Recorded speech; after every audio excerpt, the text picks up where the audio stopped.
কাগজে কলমে এর নাম টুপামারি দিঘি, কিন্তু এই এলাকার কেউ এই নাম মুখেও আনে না। সবাই একে চেনে শহীদ প্রেসিডেন্ট জিয়াউর রহমানের নামে, জিয়া পুকুর। কিন্তু কুড়িগ্রামের এই প্রত্যন্ত অঞ্চলে 25 একরে এক বিশাল সমুদ্রের পেছনে দেশের একজন সাবেক কমান্ডারের নাম কেন জড়ালো? এর পেছনে কি কোনো পলিটিক্যাল গেম ছিল, নাকি অন্য কোনো রহস্য? টুইস্টটা শুনলে আপনার মাথা ঘুরে যাবে।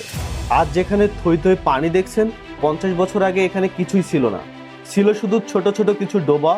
আর সবচেয়ে মজার ব্যাপার, স্থানীয় ভাষায় কই মাছের পোনাকে বলা হতো কৈটোপা, আর সেই কই মাছের পোনা মারার ডোবা থেকেই নাম হয়ে যায় টুপামারি।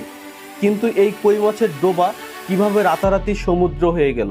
সময়টা 1975 থেকে 1980। পুরো এলাকায় তখন চরম অভাব। ঠিক তখনই শুরু হয় এক অভাবনীয় মিশন।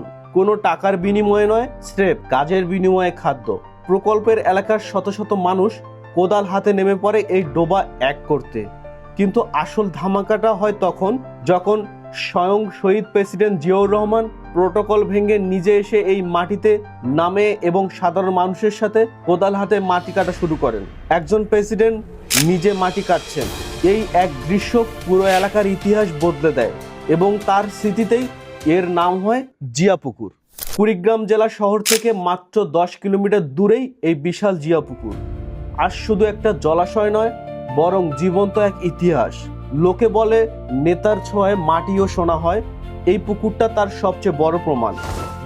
1981 সালে এই পুকুরটির কার্যক্রম শেষ হওয়ার পর পুকুরের চারপাশের সৌন্দর্য বাড়ার জন্য বিভিন্ন ধরনের গাছ লাগানো হয় এবং বাণিজ্যিক কারণে এই পুকুরটিতে মাছ এবং কচ্ছপ চাষ করা হয়।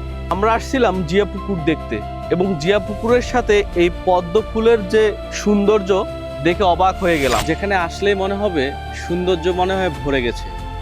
যেদিকেই চোখ যায় সেদিকেই পদ্ম ফুলের সৌন্দর্য ছোঁয়া। জিয়া পুকুর দেখতে আসবেন, তার সাথে হয়তো পদ্ম ফুলের ভালোবাসাও আপনাদের উপহার। ঠিক জিয়া পুকুরের উত্তর এবং পূর্ব দিকেই রয়েছে পদ্ম ফুলের পুকুর। এগুলা কত করে বিক্রি করতেছ? 5 টাকা করে। আচ্ছা, এই পুকুরটার নাম কি? জিয়া পুকুর।